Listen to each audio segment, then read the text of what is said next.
안녕하세요, 여러분. 네, 건축개론 이종원 교수님입니다. 직접 만나서 다 같이 수업을 하면 제일 좋지만 또 시간이 안 돼서 이렇게 온라인 강의를 찍게 됐습니다. 네, 여러분들 얼굴을 보고 이렇게 하나씩 음, 얘기를 하면서 또 추석도 부르고 해야지 또 좋긴 한데 아쉽지만 이번 건축 구조 및 시공은 이번 녹화 강의로 진행을 하도록 하겠습니다. 오늘 진행되는 건축 구조 및 시공 같은 경우는 뭐 계산이나 식이나 그런 거 하나도 없어요. 네, 그런 거 하나도 없고 물론 우리 건축공학 친구들처럼 너무 잘하는 친구들도 있겠지만 우리 1학년 건축학 친구들 기준으로 과연 우리가 도면뿐만 아니라 이 건축이란 무엇인가를 우리가 전반적으로 생각을 했을 때 구조적인 측면 그리고 거기에 대해 들어가는 재료 그리고 그 재료에 대한 특성과 시공 이런 것들에 대해서 여러분들이 다 알고 있어야만 실제 도면에 내가 어떤 이제 구조를 할지 어떤 재료를 쓸지가 결정이 나기 때문에 오늘 아주 기초적인 이 구조와 시공에 대해서 설명을 하도록 하겠습니다. 이 오늘 하는 거 역시 여러분들 시험 범위에 들어가기 때문에 꼭 학습을 하시고 그거에 따라서 또 공부를 잘 하시기 바랍니다. 이제 곧 중간고사가 다가오네요. 네, 잘 준비하시고 오늘 화이팅입니다. 그러면 우선 구조 시스템에 대해서 설명을 하고자 합니다. 우리가 구조라고 하면 보통 뭐 여러분들 딱 떠오르는 그림들이 있을 텐데 구조라고 하면 우리가 정의를 한번 알아볼게요. 건축물을 구성하는 요소 중에서 여러 가지 이제 건축물을 구성한 요소들이 상당히 많은데 건축물 자체와 적재물의 무게 그리고 지진에 의한 것이나 풍압력 같은 이제 건물을 이제 흔드는 외부로부터의 이제 힘 같은 게 또 있잖아요. 그런 거에 대해서 저항을 주목적으로 설치가 되는 거죠. 뭐 지진이 왔다고 해서 또 빌딩풍 바람이 불었다고 해서 아니면 위에 엄청난 무게가 쌓였다고 해서 이 건물이 유지가 안 되면 안 되기 때문에 그런 것들에 대한 저항을 위해서 만든 바로 부재가 우리가 구조물이라고 보면 되는 거죠. 구체적으로는 이런 구조물들은 이렇게 서 있는 기둥 그리고 그 기둥과 기둥을 연결해주고 위층을 또 서포트해주는 보 그리고 또한 기둥 옆에서 또 지지할 수도 있고 또 다른 요소들을 포함할 수 있는 벽 같은 것들이 건축물의 뼈대라고 할 수가 있습니다. 좁은 의미로 보게 되면 얽는 거 이렇게 구조들이 얽혀 있는 거 이런 거 했을 때 우리가 역학 그래서 여러분들 뭐 구조 역학 이제 공대니까 이런 걸 배우기도 하는데 우리 건축가에서는 이런 역학 중심으로 배우지는 않죠. 기본적인 이제 구조 시스템 이런 거 같은 경우는 이제 3학년부터 배우게 될 거예요. 그리고 넓은 의미의 구조로 봤을 때는 뭐 이 어떤 건축물을 짓는데 초점을 줘서 구법이라고 얘기를 해서 건축 구법도 여러분들이 수업에서 다룰 3학년 때 배우는 걸로 이제 학습을 하게 될 겁니다. 그럼 대체 이 구법은 뭐냐? 구법은 건축물을 지으려면 어떤 재료를 쓸지, 어떤 형식으로 쌓을지 구성 방법을 생각을 해야 되잖아요. 그래서 그런 것들에 대해서 건축물의 구성 방법에 초점이 가 있는 것을 우리가 구법이라고 한다. 그리고 시공은 이렇게 짠다라는 게 아니라 실제로 만들어야 되잖아요. 여러분들 아무리 도면을 열심히 그려봤자 그거는 어떻게 보면 현실로 만들어지지 않은 것이고 현실로 만들어지기 위해서는 그 설계도를 기반으로 해서 실제 건물을 지어야 되는데 그 짓는 과정을 시공이라고 하면 됩니다. 예를 들어서 벽이라고 한다면 구법은 이 벽을 구성하고 있는 게 여러 가지가 있단 말이에요. 외장에 있는 벽도 있고 내부에 이제 이루고 있는 벽도 있고 그 사이에 있는 뭐 단열재 여러 가지 종류, 재료들이 여러 개 많을 텐데 어떻게 이 벽을 구성할 것이냐, 어떠한 종류의 뭐 재료와 또 두께를 사용할 것이냐, 이런 구성 방법에 대해서 이제 얘기한다는 것을 구법이라고 하는 거고, 이거 외벽에, 내벽에 또 단열재는 뭘 하겠다라는 여러 가지 구법 방법들이 결정이 되면 그것을 가지고 실제 벽을 만드는 것을 시공한다라고 보면 되겠죠. 또 우리는 건축 시공이 4학년, 5학년 때 또 여러분들이 배울 예정에 있습니다. 그리고 구조의 역할을 한번 보도록 할까요? 구조는 뭐 단순하게 우리가 생각하기에는 지지하는 거겠죠. 지지를 해서 안 무너질 수 있게 해주는 그런 게 있을 것이고, 그리고 이제 구획, 마감, 설비 및 가구 관련 요소들 다양히 할 텐데, 뭐 이런 것들을 좀 나눠보게 되면 차단 요소를 하기도 하는 거죠. 차단이라는 것은 외부와 내부를 이제 차단해서 구분을 짓게 하는 거죠. 그래서 밖에 이제 뭐 비가 막 엄청나게 퍼붓는 날에 여러분들이 어떤 건물 안에 들어가게 되면 그에 대한 바람이나 또 비를 피할 수 있는 건데, 그런 것들에 대해서 바닥, 벽, 지붕 이런 것들이 그런 구조의 역할을 하고 있는 거죠. 또 유인 역할로는 이 건물이 그냥 다운그레이 하나 있다고 해서 들어갈 수 있는 게 아니라 그 안에 우리가 창과 문을 있어야지 글로 이제 사람들이 열고 들어갈 수 있기 때문에 그런 또 역할을 할 수도 있다. 또 이런 구조적으로 버티면 다가 아니라 실제로 사람들이 살기 위해서는 그 안에 여러 가지 설비, 뭐 냉방기, 뭐 난방기, 그리고 우리가 수도 물 쓰잖아요. 뭐 그런 것들, 그리고 전기 쓰잖아요. 전기 배선, 콘센트 꽂아야 되니까 그런 걸 하기 위한 여러 가지 이제 받쳐주는 역할을 한다라고 하면 되고, 이제 마감적인 요소에서는 단열, 열을 막아준다. 단, 끊을 단 해서 밖에가 춥다고 해서 안도 추우면 안 되고 밖에가 덥다고 해서 또 안도 더우면 안 되니까 끊어주는 역할. 그 흡음, 밖에 이제 아무리 소음이 세더라고 안에 들어왔을 때는 또 소리가 안 들리게 막아주는 역할을 해야 되잖아요. 그런 거와 같은 또 구조가 이런 역할도 하고 있고, 또 밖에서 몰아치는 비를 막아주는 역할도 한다. 그래서 구조의 역할이 우리가 생각하는 거, 이제 너무 당연하게 생각하지만 다양한 역할들을 가지고 있다라는 것을 알 수가 있어요. 그래서 구조, 시스템적으로 우리가 분류를 한번 해보도록 하겠습니다. 구조, 부재, 이제 구성, 재료에 의해서 분류를 하는 방법이 있게 되는데, 뭐 재료에 의한 건 뭐 너무 단순하죠. 묵구조는 나무로 지은 거고, 벽돌 구조는 벽돌로 지은 거고, 시멘트 블록 구조는 시멘트 블록으로 지은 거고, 철근 콘크리트 구조는 철근과 콘크리트가 있는 구조로 지어진 거고, 철골 구조는 말 그대로 강철, 이제 철로 만들어진 것을 얘기를 하는 겁니다. 그거에 따라서 또 장단점이 또 다 다르겠죠. 이렇게 어떤 장단점이 있는지 표로 한번 만들어 봤습니다. 자, 그러면 이렇게 구조에 따라서 재료에 따라서 어떻게 장단점이 있는지 하나씩 보게 되면, 나무 구조를 봤을 때 아무래도 나무 구조가 뭐 이렇게 엄청나게 뭐 시멘트를 뭐 붓는다든지 강철에 어떤 이어주는 그런 게 있는 거 아니니까 구조 방법이 아무래도 간단하죠. 나무 쌓기만 하면 뭐 되는 거니까. 그러니까 이제 시공도 용이하고 공사 기간도 짧고, 외관이 이제 우리가 나무 집 같은 거 보거나 한옥집 보게 되면 상당히 이제 아름다운 그 자연의 그런 미를 느낄 수도 있고, 철거나 뭐 이전 같은 게 아무래도 뭐 뗐다 붙였다 할 수 있다 보니 그런 게 용이하다. 그럼에도 불구하고 단점이 또 존재하죠. 내구력이 벽돌이나 뭐 철근 콘크리트에 비해서 당연히 약할 수밖에 없죠.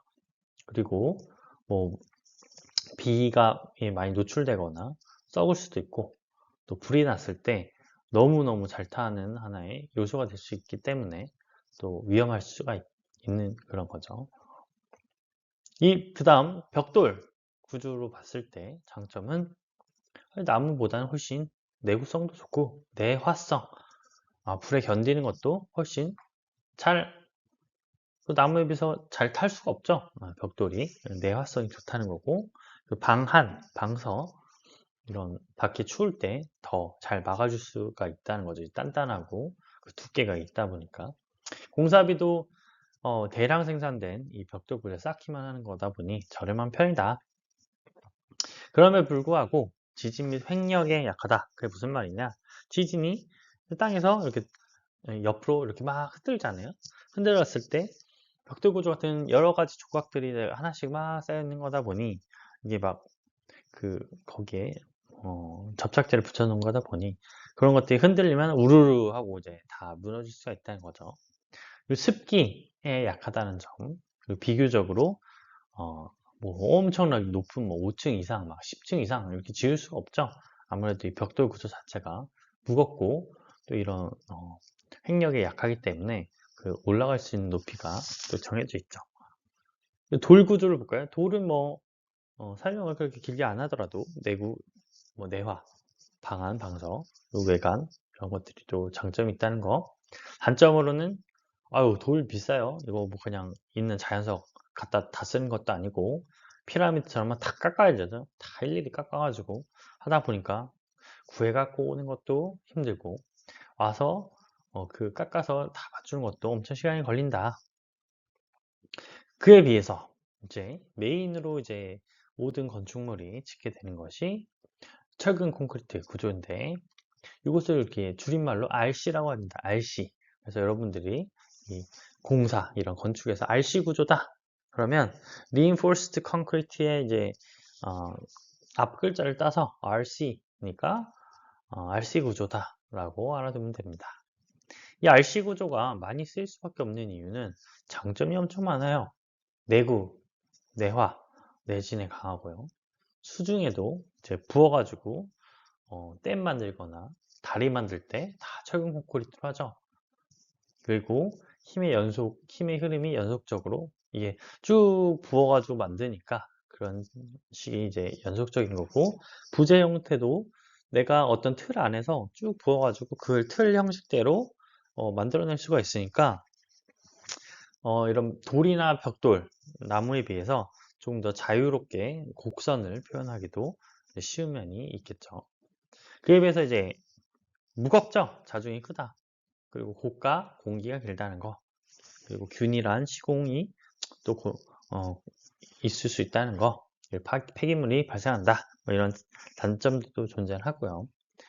스틸, 철골 구조 같은 경우는 고층, 대스팬을 할 수가 있어요. 철 자체가 엄청 강하잖아요. 철 자체가 제일 강한 이 재료 중에 하나니까. 그만큼 길게 우리가 기둥과 기둥 사이를 스팬이라고 하는데 그걸 더 길게 만들 수 있다는 거고 외진이나 풍력에도 강하고 시공도 용이하죠. 뭐 엄청 이걸 뭐 콘크리트 막 부어서 만드는 게 아니라 이미 있는 철들을 이어서 하는 거니까 이동, 해체, 수리도 가능하고 대신 비쌉니다. 예. 그리고 철 자체가 그대로 쓰는 거기 때문에 내화성이 약한 편이 있다. 예, 이런 게 있고 이런 것들 좀 보완하기 위해서 이제 철근 콘크리트 구조, 예, SRC 앞에 스틸이 있어서 이런 것들은 조금 보완하기 위해서 다 만들어졌는데 문제는 비싸겠죠. 그리고 그만큼 무게도 많이 나가고 공기가 끌고 또 시공이 복잡한 면도 또 이제 장점이 있으면 단점도 있다는 것을 여기서 잘 보여줍니다.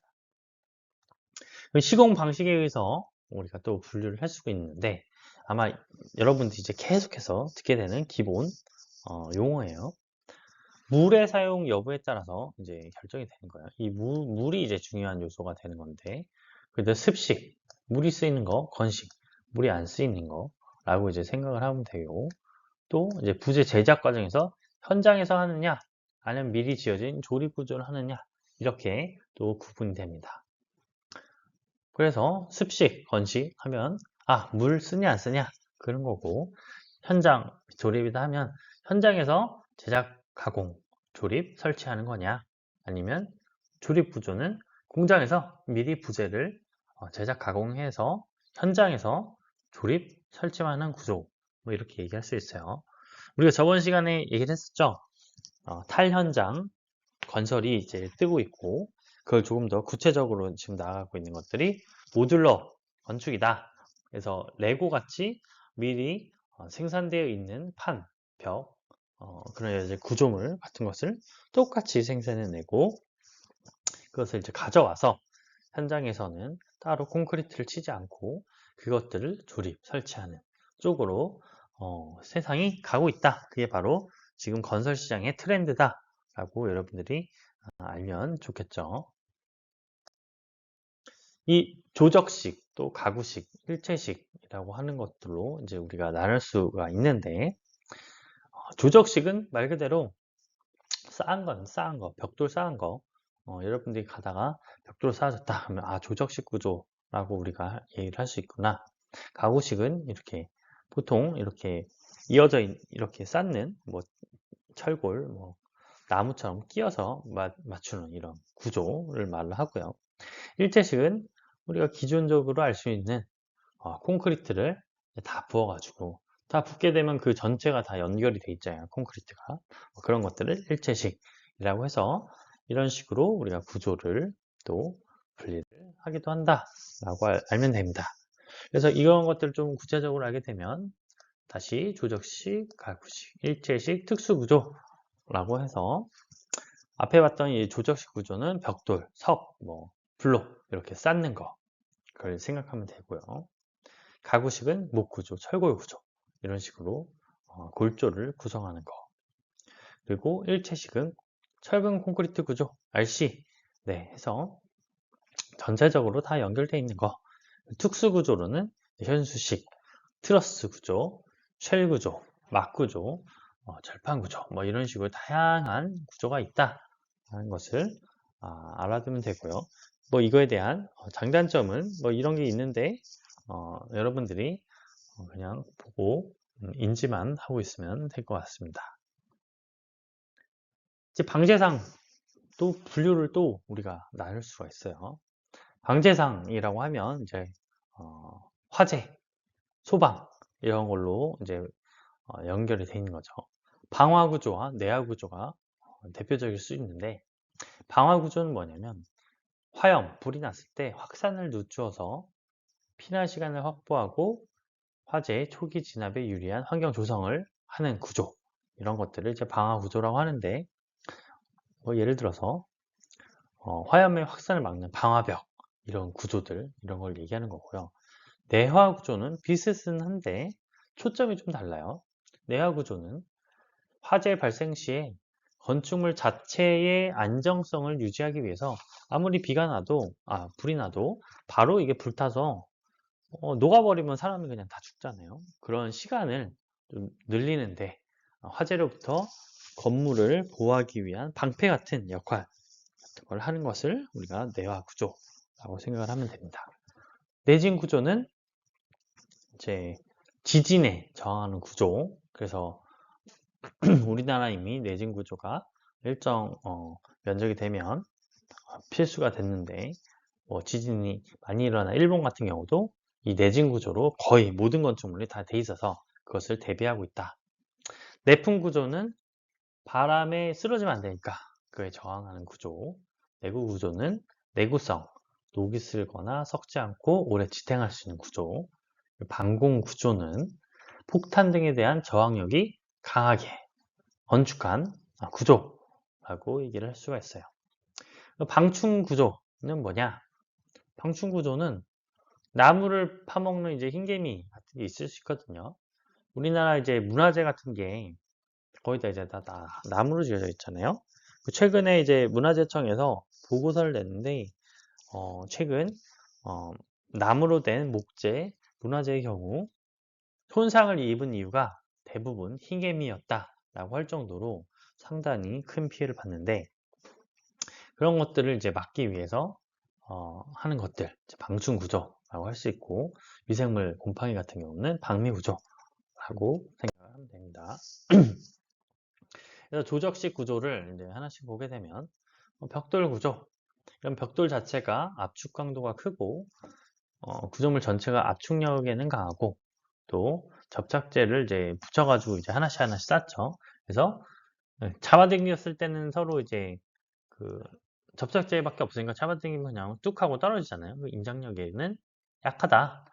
접착제는 이제 모르타르라고 해서 시멘트 모래에 이제 섞어서 만든 그런 접착제 같은 걸 모르타르라고 하고 이제 아래 보는 것 같이 뭐 이런 이 교회뿐만 아니라 여러분들 이쪽 정문 앞에 아니면 동문 앞에 사실은 원룸에 이런 조적식 구조가 상당히 많죠. 그래서 이런 벽돌로 쌓는 거 아니면 이제 기본 블럭 이렇게 시멘트처럼 이렇게 땡땡땡 가운데 뚫려 있는 거 여러분들 많이 봤을 수도 있어요. 그런 것들이 이제 기본 블럭이다. 그래서 그런 기본 블럭으로 쌓으면 블록 구조라고 하는 거고 돌 같은 걸 쌓았다. 뭐 피라미드 같은 거죠. 그런 것들을 이제 쌓아가지고 뭐 모르타르로 접착제를 하거나 그냥 그대로 뭐 쌓을 경우도 있고 그런 것들을 이제 돌 구조라고 할 수 있다. 가구식 구조를 한번 볼게요. 가구식은 나무 구조를 먼저 얘기를 하면 건물의 주요 구성재는 이제 뼈대를 나무로 깎아가지고 짜맞추는 거죠. 뭐 이것들을 짜맞춰서 만든 것들을 우리가 대표적으로 한옥을 볼 수가 있어요. 오른쪽 아래와 같이 이제 이 나무가 그 지붕이 단단하게 유지가 되기 위해서 대들보를 중심으로 해서 이제 중도리, 종도리 이런 것들을 이제 지지를 해주고 이런 지붕에 다 일일이 다 끼워 맞춰가지고 쓰러지지 않게 지지할 수 있게 하는 이런 나무 구조 대표적인 한옥을 예시를 들 수가 있고요. 철골 구조. 철골 구조는 말 그대로 철골 써가지고 뭐 볼트, 뭐 용접 이런 것들 해서 하나에 이어져 있게 만드는 뭐 강구조라고도 하기도 해요. 대표적인 게 뭐예요? 너무 많지만 여러분들 이제 포항 가면 스카이워크라고 하는데 가봤어요? 거기 엄청나게 높아갖고 전 무서워서 올라갔다 바로 내려왔어요. 엄청 무섭던데 엄청 높더라고요. 거기 한번 포스코에서 그철 만드니까 이 최고의 강한 철로 만들어 보겠다 해서 되게 멋있게 만들어 놨으니까 한번 가보세요. 강 구조의 대표적인 예시라고 우리가 할 수가 또 있습니다. 일체식 구조. 이 일체식 구조는 말 그대로 이제 철근 콘크리트 그리고 쉘 구조 이런 게 있는데 우리가 철근 콘크리트는 RC라고 줄여서 말한다고 했죠. 이 RC를 가장 많이 쓰는 것은 뭐 일체화 되는 것도 있고 철근이라는 것 자체가 철근이 우리가 길잖아요. 긴 것을 우리가 양쪽에서 당긴다고 해봅시다. 이게 잘 부러질까요?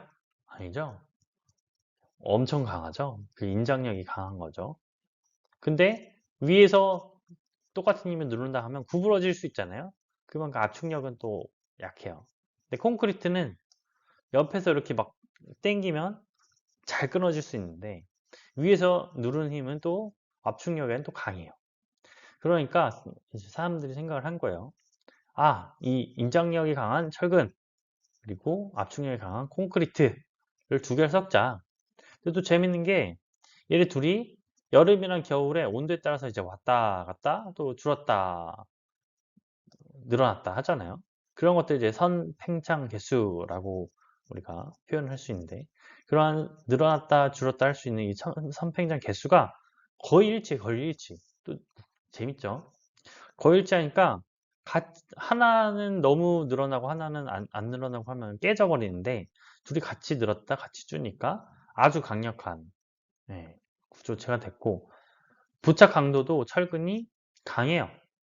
이제 아래 그림 같이 이제 이형 철근이라고 예시를 하나 가져왔는데 그냥 철근이 여러분들 철근 본 적 있나요? 그냥 매끈하게 안 생겼습니다. 그 매끈한 거에 이런 식으로 회오리 치는 거나 뭔가 옆에 이렇게 오돌오돌하게 나서 여기에 콘크리트랑 부착력이 높게 일부러 만들어 놨어요. 다 이렇게 만든 이유가 있죠. 미가 아니라 과학적으로 이 서로 그 부착 강도를 높이기 위해서 한다는 거고 철근이 콘크리트 안에 있으니까 녹슬지 않으니까 또 반영구적으로 쓸 수도 있다는 거죠. 그럼 콘크리트는 뭐냐? 콘크리트는 시멘트, 모래, 자갈을 이렇게 혼합한 거. 네, 시멘트, 모래, 자갈을 혼합한 것을 콘크리트라고 하고, 용도에 따라서 물의 양을 조정하는데 WC라고 합니다. WC, 물, 시멘트 비, 중량비를 사용하는 혼합제로 이제 여러 가지 뭐 특수 혼화제 같은 걸 뭐 사용해서 이제 더 이제 단단하게 만들 수도 있고, 네, 이 혼합제에 따라서 좀 다르게 할 수 있죠. 그래서 철강 덩어리를 이제 압연하여 만든 연강 같은 이런 철강을 쓴다. 그래서 원형, 뭐 이형, 철선, 용접 이런 식으로 다양하게 쓴다. 그리고 콘크리트 이제 시공을 한다 치면 그럼 부어야 될 거 아니에요? 그럼 부으면 이게 어떻게 보면 하나의 뭐 물만큼은 아니겠지만 묽은 하나의 이렇게 그 형체잖아요. 유체가 되는데 그럼 그 흘러내리면 안 되니까 흘러내리지 않기 위해서 우선 철근을 배근하죠. 배근한다고 해요. 이걸 형태를 잡아놓은 걸 배근하고 이 상태를 지지해 주는 틀 안에다 콘크리트를 부어야 되잖아요. 이 틀을 거푸집이라고 한다. 거푸집 생긴 것들은 이렇게 생겼다. 그리고 콘크리트에 부어넣기 작업 연결 및 경화하는 동안에 형상과 치수를 유지하기 위해 주형 경화를 필요한 수분의 누수를 방지하고 또 외기로부터 경화 과정의 콘크리트를 보여주는 거죠. 네. 그러니까 말 그대로 이 틀이 없으면 다 쏟아지는 건데 뭐 너무 추울 때 응결할 때나 경화하는 거 그리고 수분 이제 날아가는 거 방지해주고 외기로부터도 이제 보호해준다. 그래서 실제로 이렇게 많이 해요. 여러분들 현장 같은 데 보면은 위에 철근, 배근 같은 게 막 돼 있고 거기에 거푸집을 이렇게 둥글게 쳐놓으면 그 안에다가 레미콘 트럭에 펌프 차가 연결돼 가지고 배관에 이렇게 막 쏟아 붓습니다. 예, 이렇게 돼 있다. 특수 건축 구조도 여러 가지 있다고 했는데 이 특수 건축 구조는 뭐 일반 콘크리트보다 좀 발전이 돼 있으니까 특수라고 하겠죠. 그래서 부재 제작이나 조립 방식에서 특수하고 또는 쉘 구조처럼 형태의 역학적 특성을 이용해서 하중을 지지할 수 있게 좀 다르게 만든 구조물이라고 보면 돼요. 거기에 이제 하나가 이제 프리캐스트 콘크리트, 프리캐스트 그러니까 P 있고 콘크리트 있으니까 PC 구조다. PC 구조다라고 하면 보통 프리캐스트 콘크리트 구조구나. 그래서 앞에서 얘기한 공장에서 제작해서 현장에서 조립만 하는 건축물 이겠죠. 그래서 이것을 PC 구조라고 하는구나. 그리고 공장에서 생산하면 대량 생산 가능하죠. 그리고 기계적으로 빨리빨리 단기적으로 만들 수 있고 그리고 미리 제작해서 운반해서 오기 때문에 거푸집 따로 할 필요도 없죠. 그대로 붙이면 되니까. 그리고 그대로 뭐 레고처럼 그냥 뚝딱뚝딱 붙이는 거니까 오차도 줄이고 정밀도도 높다. 근데 단점으로는 일체형으로 이렇게 콘크리트 부어져 있는 게 아니니까 일체화가 어렵다. 그리고 동일 부재 형태의 부재를 대량으로 사용하는 건축물에만 이제 건축물이 가능하다. 이런 또 단점이 있습니다. 또 프리 스트레스 콘크리트 구조가 있어요. 프리가 또 붙어갖고 PSC라고 얘기를 하는데 콘크리트의 변형을 최소한도로 상쇄할 수 있도록 미리 계획적으로 콘크리트에 변형을 주는 것을 얘기하는데 이런 변형을 주는 방법은 강제를 미리 이제 인장시켜서 설치하고 이런 상태에서 콘크리트 타설하는 프리텐션, 포스텐션 방법에 있어서 더 단단하게 만든 이제 방법이다. PSC는 그거라고 생각하면 되죠. 더 단단하니까 더 길게 스팬을 넓게 만들기 때문에 체육관, 공연장에서는 이런 구조를 또 많이 쓰기도 하다. 내구성이 훨씬 더 좋고 또 강도나 안정성이 더 좋은 측면이 있고요. 부재 단면도 감소하며 공사 기간이 단축된다. 뭐 단점으로는 부재의 단면도 적고 강성이 적으므로 이제 진동에는 이제 너무 조금 뭐 너무도 아니고 좀 약하다. 그리고 뭐 철근 콘크리트 RC 구조에 비해서 내화선이 떨어지고 뭐 위험도 높다. 이런 식으로 이제 보통 얘기를 합니다. 그리고 쉘 구조. 쉘 구조는 말 그대로 달걀이나 조개 껍데기 구조라고 하면 되죠. 원래 이렇게 슬래브 우리 판 있을 때 휘어서 곡면으로 만든 구조. 슬래브를 이렇게 누르면 어떻게 돼요? 이렇게 구부러지죠. 구부러지면 그게 배럴 볼트 구조라고 해요. 이제 하나의 아치 구조가 쭉 이어져 있는 이런 걸 배럴 볼트 구조라고 하는데, 이런 것들이 또 양쪽에 다 구부러지면 돔 구조가 되겠죠. 예, 이런 것들을 이제 쉘 구조다라고 얘기를 합니다. 그리고 뭐 이런 것들에서 이제 다양하게 곡면들이 나오고, 여러분들이 나중에 라이노나 다양하게 비정형을 만들 수 있는데, 그런 걸 할 때 뭐 이런 방식을 쓰죠. 왼쪽 같은 코노이드, 또 HP, 또 EP 이런 식으로 여러분들이 아마 구조에서를 활용해서 이제 디자인하게 되면 이런 구조들을 쓰게 된다. 그리고 트러스 구조도 있죠. 뭐 트러스 구조는 우리가 중학교 때부터 많이 배웠던 건데, 어,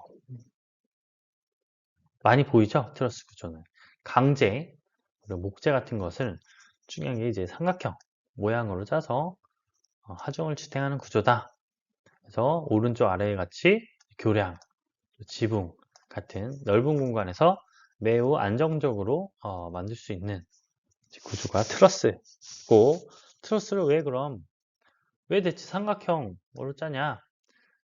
삼각형 구성은 연결점이 회전단이라 하더라도 사각형 공간일 때보다 쉽게 변형이 일어나지 않고 안정된 형태를 유지할 수 있는 가장 안정적인 형태라고 해서 이제 트러스 구조를 이제 하게 돼요. 이제 아래 보는 것 같이 압축력, 인장력 이런 것들을 삼각형일 때 가장 최적으로 서로 지지를 해주거든요. 그 여러 가지 힘들을 서로 간에 받쳐주기 때문에 가장 안정적인 구조다라고 얘기를 하죠. 그래서 뭐 여러분들 쌓게 되면 보통 삼각형 구조로 많이 쌓기도 하죠. 위에서 아래로 이제 내려갈수록 더 커지는 거, 이런 식의 구조들이 상당히 많죠. 이게 일부러 이 가장 안정적인 구조다라는 것을 알았던 거죠. 뭐 피라미드도 그렇고 이제 메소포타미아에 있었던 지구라트도 그러고 그런 삼각형 구조 형식으로 됐던 게 다 이런 안정성 때문이다 라고 얘기를 할 수가 있습니다. 절판 구조라는 게 있어요. 절판 구조? 이게 뭐냐? 병풍같이 굴절된 평면판의 큰 지지력을 이용한 형식. 그래서 말은 이렇게 돼 있지만 오른쪽 그림면 보면 딱 압니다. 이런 판 같은 거를 하면은 바로 구부러질 수가 있어요. 색종이를 올려놓으면 구부러지죠, 그냥. 근데 이 색종이를 접어요, 접어. 접어가지고 딱 놓으면은 그 위에 뭐 나무젓가락 하든 숟가락을 놓든 버팁니다. 그냥 판이었으면 못 버티는데 버텨요. 이런 여러 가지 물리학적인 계산을 해서 만들어낸 이제 절판 구조를 해서 하면 더 훨씬 잘 버틴다. 그래서 이런 것들이 이제 지붕 구조에서 많이 우리가 쓰이기도 하죠. 네. 이런 구조들이 이제 절판 구조구나 라는 것들 이제 보이면 됩니다.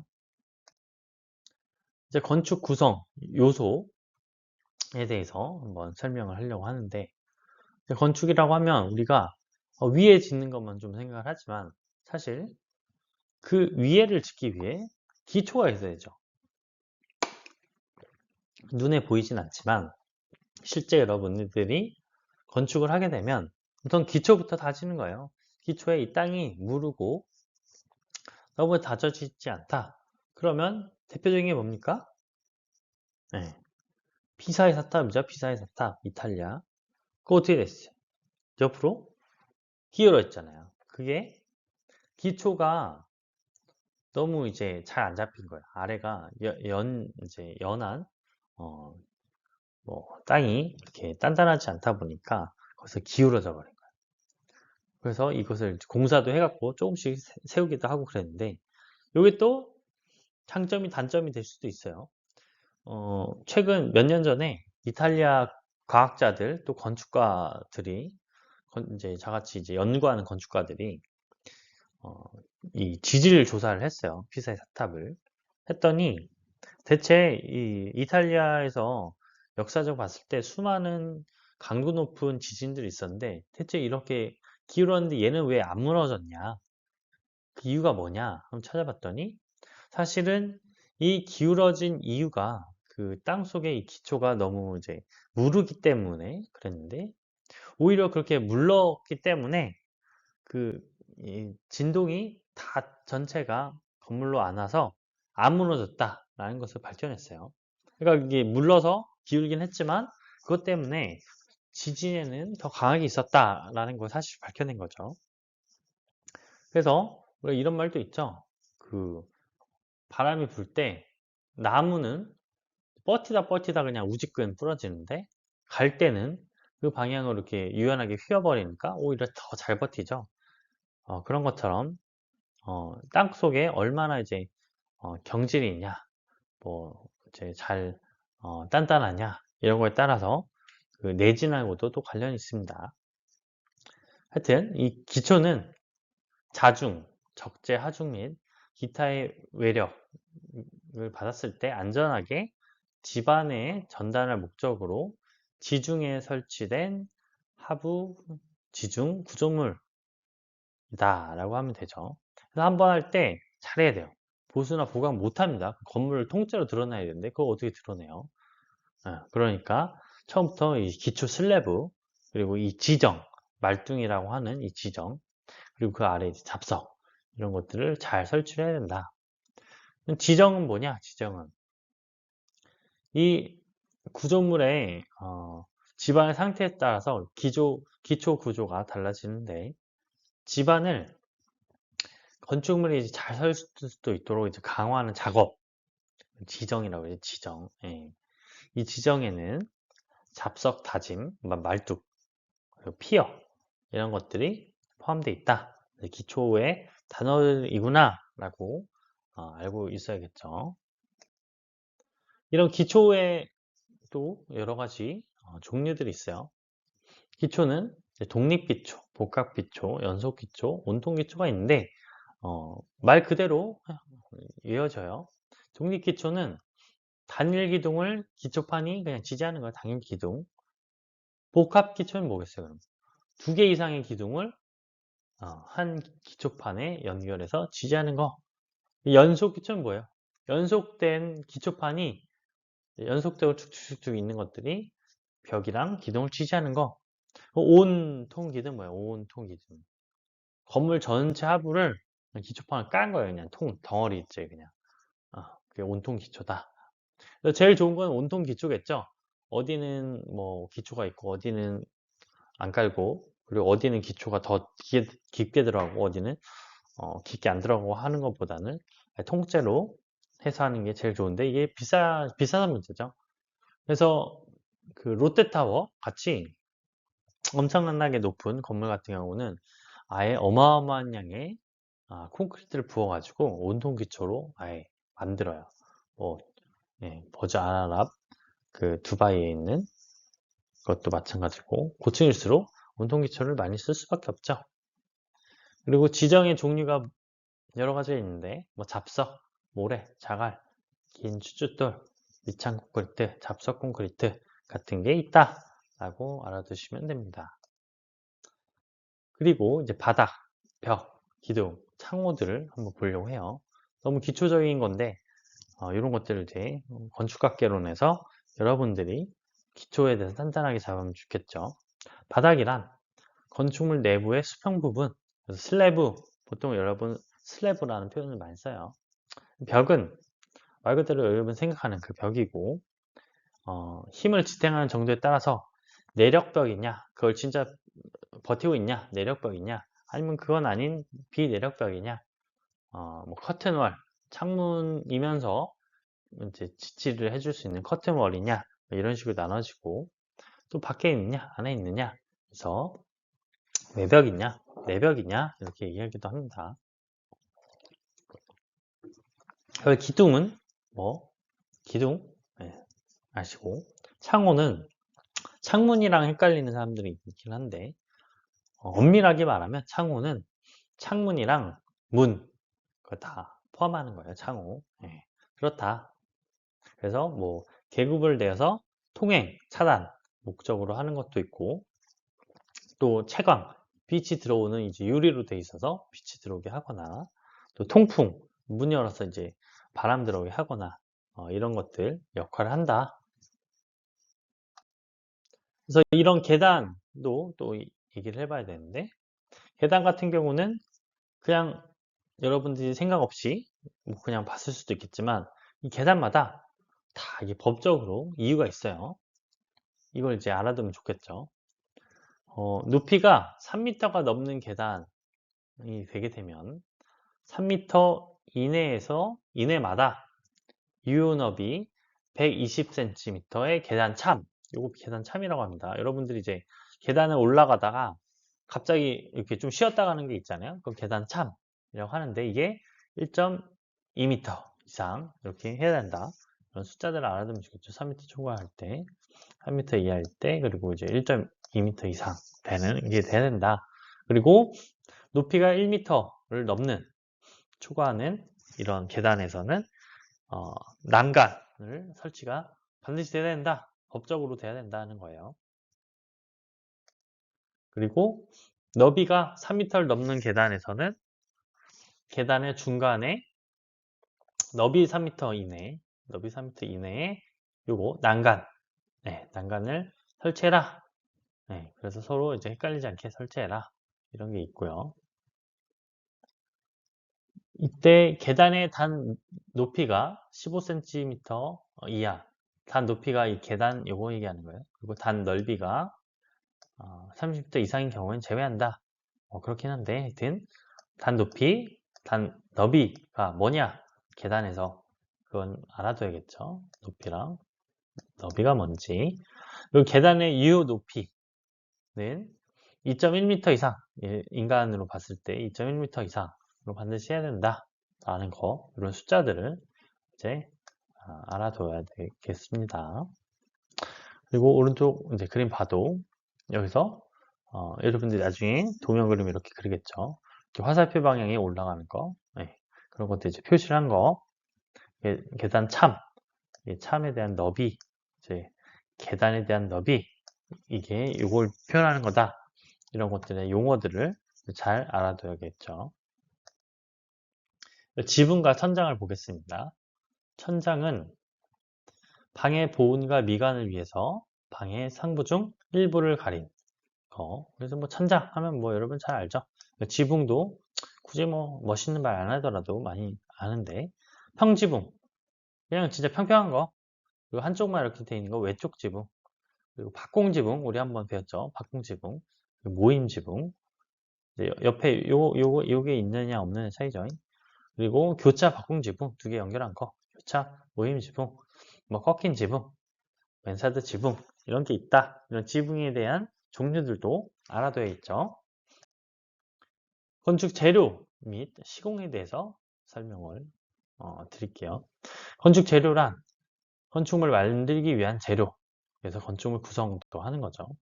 그러기 위해서 재료로서 이제 요구되는 게 있는데 강도, 변형, 탄성 개수, 역학적 기능, 그리고 물리적 기능으로는 비중, 경도, 수축열, 소리, 빛, 수분의 투과, 반사 등 내구 성능에는 산화, 열화, 풍화, 충해, 부호 그래서 화학적으로는 연소성, 인화성, 용융성, 발연성 등 다양하게 재료로서 이 건축에 쓰이기 위해서는 이런 것들을 배워야겠죠. 그래서 따로 재료에 대해서 여러분들이 따로 수업이 있어요. 네, 그 정도로 다양한 성능들에 대해서 이 재료는 어떤 특성을 가졌는가 이제 알아야겠죠.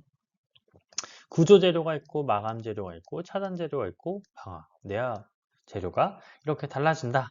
이런 것들도 어떤 재료들이 나눠지는지 이런 분류는 알고 있어야겠죠. 역학적 성질들이 앞에서도 얘기했듯이 막 다 있어요. 강성, 인성, 취성, 연성, 전성, 경도, 탄성, 소성, 점성, 음력. 그래서 강성은 외력으로 인한 변성이 작은 것이 강성. 말 그대로 그 느낌 오죠? 강성이 크다. 탄성 개수의 대수와 관련이 있다. 인성은 이제 파괴를 때까지 큰 응력, 변성이 일어난 성질을 얘기하는 거고, 시성은 잘 깨지냐, 파괴되냐 그런 걸 얘기하는 거고, 연성은 잘 늘어나냐, 옆으로 인장력 쭉 늘어나는 거. 전성은 박편으로 이제 펴지는 거, 잘 땡땡땡 했을 때 잘 펴지냐. 경도는 내마모성과 관련된 재료의 강도, 이제 경도가 어떻게 되냐 이런 걸 따지는 거고, 탄성은 말 그대로 탄성이 좋냐, 여러분 피부 생각하면 되죠. 그래서 회복이 잘 되냐 안 되냐. 소성은 외력의 증가 없이 변형이 증대되냐. 그리고 점성, 유체 흐름 방지. 그래서 점성이 있냐 없냐. 그래서 점토질이냐 아니면 물 같냐. 뭐 이런 걸 얘기하는 거고, 응력은 외력에 대응한 내부 저항력. 네, 그런 것들에 대한 것들 얘기한다. 스트레스. 그래서 이런 어떠한 특성들이 어떤 뜻을 가지는지는 여러분들이 알고 있어야 합니다. 그렇다면 또 여러 가지 또 나와요. 이제 비중, 함수율, 흡수율. 대표적인 것들만 제가 뽑아온 거예요. 비중은 재료의 중량과 동일한 최적의 사도시의 물의 중량과 비를 얘기하는데, 중요한 건 이렇게 알아야겠죠. 비중이 큰 것은 조직이 치밀하고 공급 흡수율이 적음으로 내구성이 크다.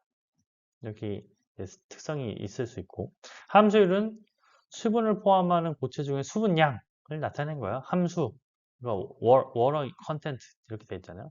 얼마나 포함되어 있냐. 그리고 흡수율은 표면 건조 포화수 상태에 있어서 골재립에 포함되어 있는 전체 수량을 골재 흡수량이라고 하고, 이 흡수한 수량의 비율을 흡수율이라고 한다. 네, 그래서 이런 물을 얼마나 흡수했냐 그 정도 이제 표현을 하는 거죠. 그리고 열 전도율이라는 게 나와요. 열 전도율은 물질의 열 전도, 얼마나 열이 잘 전달되냐 그런 것들 대해서 뭐 단위 면적, 단위 두께, 단위 온도차를 가지고 이제 계산을 하는데, 요거는 이제 2학년 때부터 배울 거예요. 열 전도율이 좋냐, 나쁘냐 이런 것 따라서 단열재를 뭘 쓸 거냐 그런 것 결정이 나고, 차압률은 뭐 이렇게 소리가 잘 전달되냐 안 전달되냐 그런 비율 같은 거를 얘기한다. 그래서 언제 쓰는 거구나 이런 것들을 이제 여러분들 알아둬야 되죠. 그리고 이제 목재가 있어요. 목재.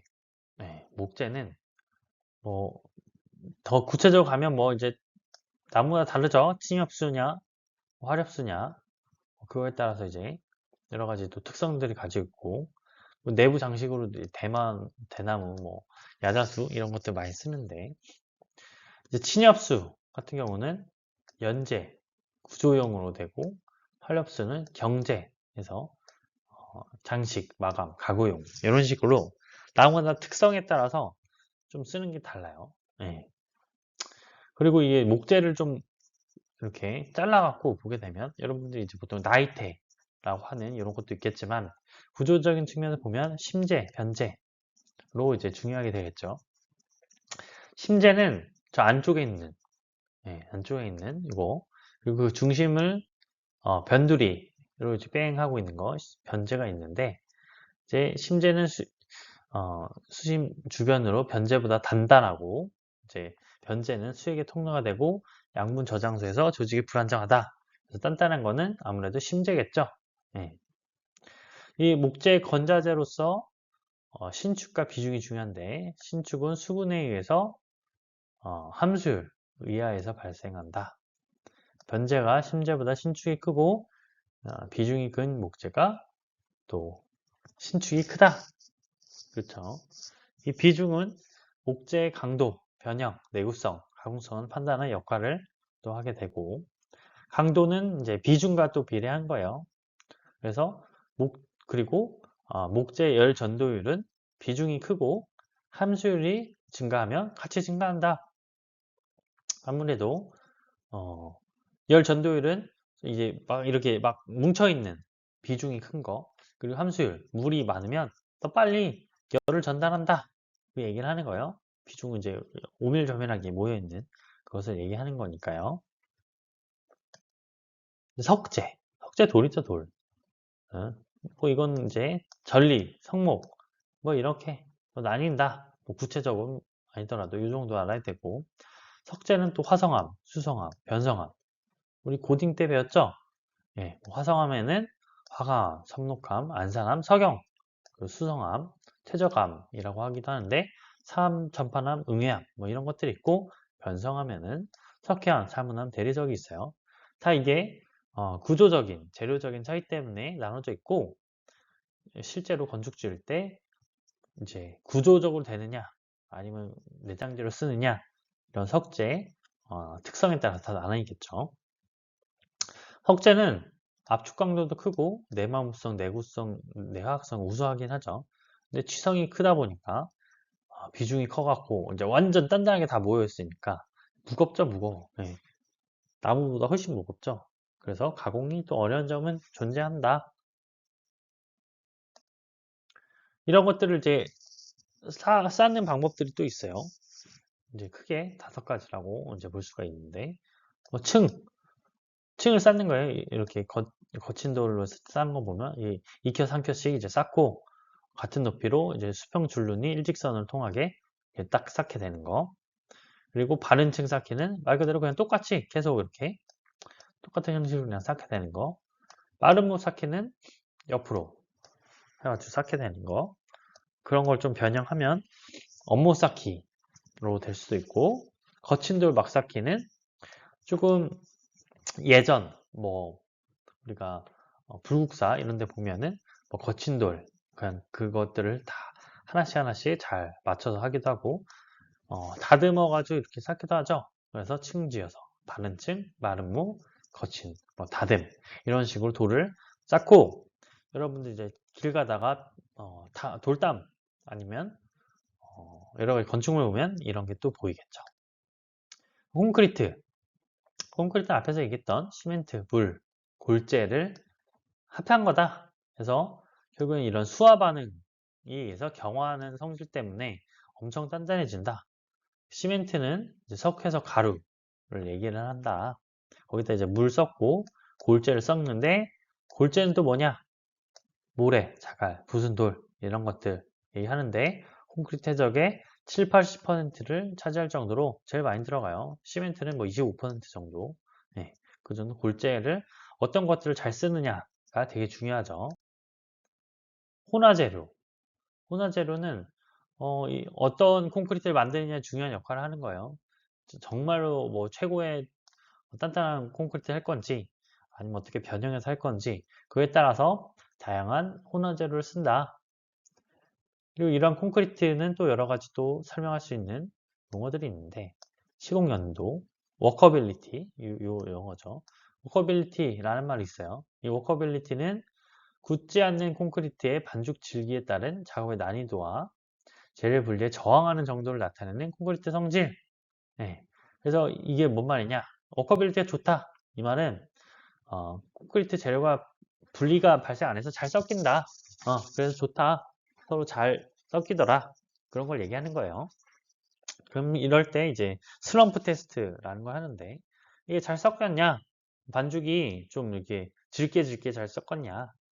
그런 걸 이제 볼 때 하는 거. 그래서 슬럼프 테스트라고 한다. 이어치기라는 게 있어요. 이어치기 뭐냐? 일체형으로 콘크리트 계속해서 한 번에 타설을 쫙 해야 되는데, 이게 그래도 월화수목금토일 하면 토요일까지 할 수 없잖아요. 그럼 월화수목금 그리고 밤에 자야 되니까 하다 끊어야 되잖아요. 아니면 비가 엄청 쏟아져 끊어야 되죠. 네. 그때 끊어질 때가 아니라 그냥 이렇게 쭉 이어지는 걸 이어치기라고 하는데, 이제 이어치기에서 이제 끊어지면 그 끊어진 장소가 누수, 균열 뭐 이런 게 생길 수도 있으니까 그걸 좀 조심해야 된다. 미장 재료는 이제 뭐 이쁘게 꾸미는 거예요. 그래서 벽, 천장, 바닥 등에 흙, 회반죽, 모르타르, 인조석 등을 일정한 두께로 바르는데 사용된 재료들을 얘기한다. 그래서 주로 뭐 여러 가지 뭐 시멘트계, 석회계, 뭐 석고계 이런 게 있다.